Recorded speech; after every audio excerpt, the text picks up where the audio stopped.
हमारे देश के उच्चतम न्यायालय के मुख्य न्यायाधीश महामहिम श्रीमान B.R. गवई जी ने केंद्र सरकार के सबसे बड़े वकील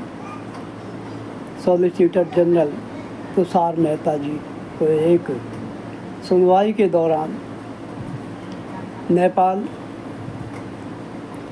श्रीलंका, बांग्लादेश आदि पड़ोसी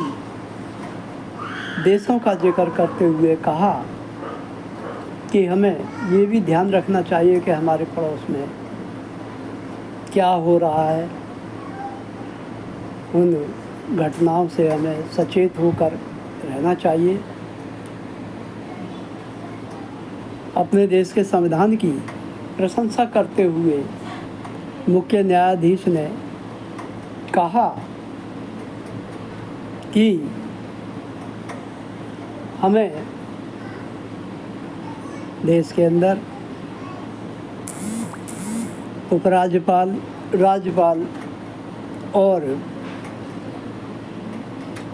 संवैधानिक पदों पर बैठे हुए उपराष्ट्रपति और राष्ट्रपति महोदय के पास जो भी राज्य सरकारों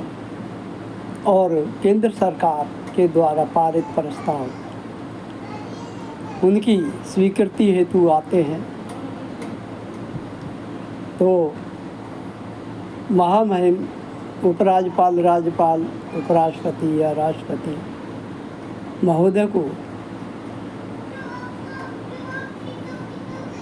सरकारों के साथ